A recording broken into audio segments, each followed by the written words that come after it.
Hi, I'm here with Danai Antoniou. She is the Chief AI Scientist at Gradient Labs. Danai, thank you for being here. I'd love to start with just a little bit about your background and what made you interested in AI. Yeah, for sure. Well, AI wasn't a thing a few years ago, so it feels like quite a new field. But one of my first jobs was at a company that was doing analytics for supermarkets, of all things. And they had this interesting problem where people order food online, but not everything is available. So what do you give them? So let's say I order toast or bread, and there's no bread available. What do you offer me when my delivery comes? And you get to see a lot of really interesting problems there. So, for example, I remember a very clear example: somebody ordered muffins, and instead we gave them crumpets, a British kind of like bread-like thing. And they absolutely lost it. They thought this was a completely unacceptable alternative, even though they're technically both bready things that you eat with breakfast. But there's an interesting problem there of like people consider substitutes in a different way. Each one has different opinions of what you should consider a substitute, and it's all personal. So how can you use their purchase history to identify what is the best thing we can offer you as an alternative where you would be happy with? Very interesting. So it becomes actually a very big data-heavy problem. How can you create an algorithm that actually identifies for Emma in particular what is the next best substitute if I can't offer you what you've ordered? And that was before AI or data science or machine learning even was a thing. So I saw that live. That was a problem I was working on in my first job. And machine learning was starting to become a thing that people were talking about. So I thought I really want to jump into this. I think there's an opportunity here. So I left my job after a year, which I think you shouldn't do because it looks really bad on your CV. And then I went and did my master's in statistics. And from then on, just try to find any job where I can dig into that problem. It's interesting too that you worked for a company that was essentially, it's kind of the other side of a recommendation, which is a suggestion Exactly, yeah. for replacement. And Neil and I were doing a podcast as well, and he was just talking about how a lot of his early research was on recommender systems. Yeah. So a bit of a connection there. Yeah, for sure. So walk me through, obviously you've worked with your co-founders now for quite a long time. Yeah. How did you meet them? What were you doing with them at Monzo? Oh God, yeah, I've known them for way too long, you could say. So I joined Monzo almost 5 years ago, 6-7 years ago actually now. Neil hired me, funnily enough. I remember I applied randomly to So you cold applied? Yeah. Okay. I had a Monzo account, so I remember just hearing about this random bank. It wasn't even a bank back then. I was like, yeah, I'll just get a card. Looked cool. So I applied for a card, and then I used my app for a few months. I was like, yeah, this looks nice. I want to work for them. I had this feeling where I want to work for a company where I'm actually a user. I didn't have any more apps that I used religiously. It was Monzo, Citymapper, and Spotify. So I said, well, the first one was Monzo, so I applied to Monzo. And Neil interviewed me, and I got a job there. Funnily enough, he actually took 2 months to respond to my application. So we still joke about that to this day, how she almost missed out. That's how I met Neil. I was his first hire at Monzo. Wow. And then, funnily enough, Dimitri hired Neil at Monzo. It's a full chain of hiring that we've done. Yeah. A chain of great hires. Yeah. And what specifically were you working on there? Oh, such a wide range of problems. When I first joined, I was working in operations. So we had a help section in the app where people would type their problem, and you would give them help articles of what is potentially an article that contains an answer to your problem. And back then in 2018, that was a really hard problem to solve. Yeah. Today it's pretty trivial to do. So that was the first thing that we did, and we were working with quite kind of niche companies at the time, for example, Hugging Face, which is huge right now. But we were working with the Hugging Face folks. We were contributing to the Hugging Face repo early on. Wow. So that was the first thing I worked on. And then 2020 came, where COVID happened, unsurprisingly. Everyone knows that. But in the UK, there was a huge spike in fraud, unbelievable amount of fraud for really weird reasons. It's because everyone was at home. Everyone was ordering packages. So scammers realized it's a really good opportunity on how to phish people's details. So they would send you fake texts that said, you missed your package, fill in this form and we'll redeliver it. And you would give them all your details, and then they would call you and pretend to be your bank and make you send them all your money. And then I moved to fraud, and I worked in fraud for a really long time, which is a very interesting problem space. Yeah, and so I don't know that everyone would describe fraud as a very interesting It's so much problem. fun. So I'm curious, what is it about it that you enjoy working on? It's when we first started off, we thought it was a very tractable problem. It was very trivial. We just built a bunch of machine learning models that detect fraud and you stop it. But it's actually a very human problem. So interestingly enough, we built, I'm pretty sure we shipped a machine learning model that detects payments that are fraudulent within a week of like moving to fraud, and it had really good abilities to identify fraud, low mistakes. It was exactly what you need. So we shipped it within a couple of weeks. And when it detected fraud, it would put a massive red screen in the app that says, do not make this payment. This is fraud. We're very, very confident. But obviously, we still let people make the payment. And we shipped that. We thought we solved the problem. It had zero impact. Not a single person followed that warning because there was. And the warnings were correct. The warnings were correct. Big, loud warnings telling you to not make this payment, and people still did it. And that's because they were being coached by scammers to don't worry about this. We give this to everyone. Just send your payment, and it's all good. And then that's when we realized we just need to build this in a different way. So we hacked a different approach on the weekend. We stayed up on a Friday evening and then Saturday and Sunday, and we came up with a completely different approach where instead of letting people make the payment, we would block their payment and instead send them to a human operations, like a fraud analyst, an expert fraud analyst inside Monzo, and let them talk to the customer. Yeah. And that is what made the difference. Wow. You created a human-to-human connection of why are you making this payment really? Who is telling you to make this payment? And there's a very funny graph, which I've said, which is a cliff dive of our fraud losses, where they just dive straight down. So obviously the impact both for the business and also the consumer is huge there. But I'm curious, this is jumping a little bit further ahead than I was planning to, but I think it makes sense with what you just said, like the human-to-human connection was what made the difference. How are we trying to replicate that at Gradient Labs? Yeah, the interesting problem here is essentially you're trying to break the spell of the scammer. Right. You need someone that can intervene. It doesn't need to be necessarily a human. And the reason why I don't think this approach scales is because there's not enough humans. There'll always be more scammers. There's always going to be scammers that can just create like 10 calls at once, and you put them on hold, and they have another call that they've got running. And it's a very costly investment time-wise. You have a fraud analyst, fraud expert, just trying to dig into why are you making this payment. So there's not enough humans. There's not enough fraud experts to actually prevent this. So having an AI that is a trained fraud analyst that has learned from your best humans and is able to break the spell the same way your best fraud analyst can break the spell will just increase the protection of consumers dramatically. And so how do you make it, obviously, understand the problem and why there's a need for automation, but how do you actually make it something that is able to break the spell? Like, what is that unique DNA that it needs other than, because you and I have spoken before about a lot of other AI agents are like going for the best effort answer, and it doesn't feel very human, and you feel like you're talking to a chatbot and you just kind of don't want to deal with it. Like, you just lose trust. So how are we approaching that differently? Yeah, that's a really good question. The main difference here is you need to understand what would a human do. So the reason fraud analysts are really good at their job is because they've seen these scams day in, day out. They know exactly the patterns that scammers have used. They know what they've told customers. They know how they've convinced them. So we're building AI agents that have learned the exact same patterns. They can speak the customer's language. I guess that is the differentiation.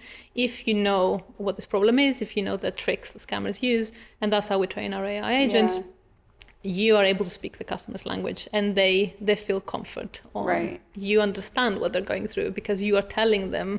You can essentially preempt what the scammers have told the customer, right? So you can say, well, I understand that somebody's asked you to make this payment and they may be pressuring you to make this payment as soon as possible because there's going to be consequences. So you have an AI agent that knows all this. Right. And the customer can now take a step back and say, okay, well, clearly this understands what I'm saying. Right. Yeah. And clearly has experience and has done it before in a way. Yeah. So to me, that alone feels like such an unfair advantage. The domain expertise that we have and the just ability, being trained on real human conversations, real examples of this, and being able to understand the customer. But one of my questions for you actually was, apart from that, potentially, like, what is our unfair advantage? I guess we've built the systems. We've built them inside a bank, a regulated bank. So we have seen how scammers react when you put controls out. We have seen how then, let's say, if they do manage to scam someone, we have seen how they try to launder money. So we know those patterns. So we are essentially some of their best humans. We have seen hundreds or thousands of those scams. So we have the insider knowledge that we can train and stress test our AI agents. So we know the blind spots the humans had because we have been part of building and shipping those systems. Right. And it's not just trained from humans, but trained from the best humans, the best being very critical there. Exactly. Really interesting. So switching gears a little bit just to the fact that you've co-founded this company or are building a business, is there anything that surprised you about being a founder? Yeah, a lot of things. I think the main reflection is most founders that I've talked to just don't really think about the idea of becoming a founder. They just want to solve a problem. Yeah. Well, the best ones. Thank you. I assume you're saying it about me, so thank you. I think what surprised me is you always work towards a milestone. So for example, raising your first round, building the first version of the product, giving it to the first customer. So you're always working towards a milestone. And in your mind, you think, once I get to the milestone, smooth sailing. And funny enough, the stakes just become higher and higher and higher. But in your mind, I think you just get to the confidence that once I get to that milestone, it's over for everybody else. We're done. But you play the trick in your mind over and over again. So I know that it's not true. But I still play that trick in my mind every time. Because you got goalposts, right? Yeah. And what do you think, obviously you all have brought over a number of engineers that you've all worked with before. Is there anything you think that's unique about, and like specifically building an engineering culture that, we have here that's maybe special or different to how other people are building their companies? I think quite a few of us have worked together before, as you mentioned, and that's really advantageous for many reasons. Partly because you know each other, you can just talk freely. And one of the elements or values that we had at Monzo was be hard on problems, not people. And we've really brought that here. Yeah, I like that. We are very happy to challenge each other to make sure that we solve the problem. This isn't personal. This is about, is this really the best approach to a problem? If not, we're just comfortable to just challenge each other to make sure we get to the best solution. I love that. Yeah, I've really noticed the openness. And as joining from someone who didn't know any of you all before I joined, but really appreciate open transparency, because my perspective is, if we're not being honest, literally, what are we doing? Exactly, yeah. Like, this isn't business theater, this is an actual business theater, yeah. And so, like, Dimitri just yesterday, I had said, hey, I'm going to approve this unless you say otherwise. And he's like, that's great. Just usually we like to put a time limit on that so that I have time, but I'm not a blocker. I'm like, awesome. Now I know. We'll do that in the future. Easy way, even just ways of working. But when you work together, you don't even have that because you already know what the ways of working are. So it's been special to kind of witness that just over my first 3 days here. But I guess kind of as a final question, what are you most excited about with our potential here? I think we know that financial services is a really hard problem. I think we don't have the illusion of, it's a tractable, it's a solved problem. Just throw LLMs at it and you're done. The bit that we know is it gets really complicated really fast as you start scratching the surface. So as you start digging into financial crime, as you start digging into fraud, financial difficulties and helping customers actually with their finances, it's a really big responsibility. Yeah. Doing customer support for a bank or any financial service is a huge responsibility because you're talking with a customer about their finances. There's no more intimate conversation you can have with a stranger and then I need help with my money. Yeah. So we don't take that responsibility lightly. We understand that it is you're not a best effort customer support agent. You need to know when you should participate and you need to know when you should step back because this is somebody's money. But what excites me is I know there are really hard problems like money laundering, labor exploitation, sexual exploitation. There's a lot of crimes and other types of back office tasks, as we call them, which, closed source models or like kind of off the shelf kind of solutions won't be able to solve unless you've seen the problems at a really deep level and you understand what needs to be solved, which is where our experience is. I mean, it really feels like there's almost no companies that will be, at least right now in these current conditions, that will be able to tackle it, at least at the speed at which we would be able to, and the care and the expertise. Yeah, there's an unbelievable amount of obsession that we have had for those types of problems. The crimes that we've seen or the cases of these types of problems that we've seen are extremely complicated and convoluted. And I used to think, for example, that scammers are very, they don't know what they're doing. We'll ship something and it will be done. They're extremely smart at what they do. You are not just fighting simple, small minded criminals. You're actually against huge rings or organizational crimes. We've seen how deep this problem can get. And that's why I think we're uniquely positioned to solve this because we spent several years digging into this. And it's really, in a way, legitimately mission driven. 100%. Which I think so many businesses in the LLM craze maybe aren't necessarily. Many are. For sure. Yeah. Honestly, I feel so passionate about this problem, especially fraud and financial crime, not in a weird way, but I've seen the impact it has had on customers. I still remember very vividly the first scam that we prevented with the example I gave you. It was a person not from the UK, and she was trying to pay £5,000 to this random account. Obviously, we stopped the payment and we jumped on a call and we were all on a hangout kind of watching this call live. Wow. And she was trying to convince us, it's fine, just make the payment. I need to send my £5,000, it's fine. Eventually, we just kept digging because we really didn't believe. The model was very, very certain this is a scam. And eventually we managed to get them to admit that it was a scam and they broke down crying, saying that they're just really pressuring me to send the money. They said I owe taxes to the HMRC, the tax body in the UK, and they will come, the police are coming on their way unless I pay this money right now, but I have my children, I don't have anyone else in this country. I just need to pay the money because I can't leave my kids alone. This is what you're fighting. It's not just kind of just LLMs and the crazies. This is a real problem that needs help, and that's kind of what we're all so passionate about solving.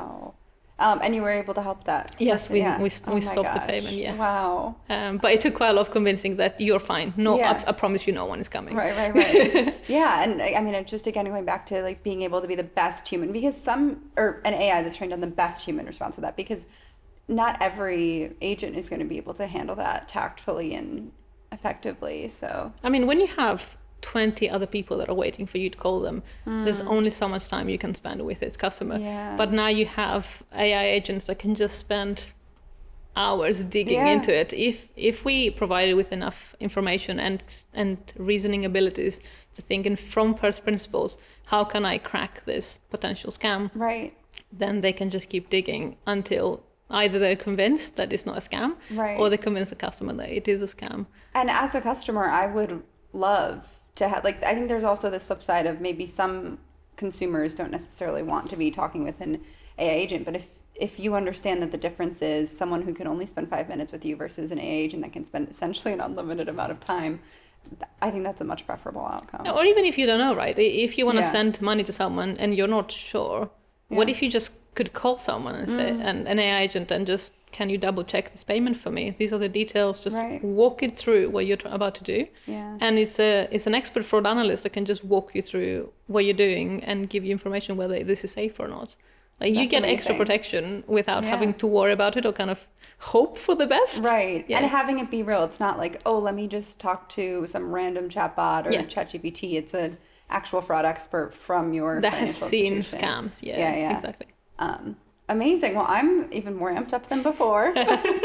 Thank you so much. I appreciate you taking the time. And my pleasure.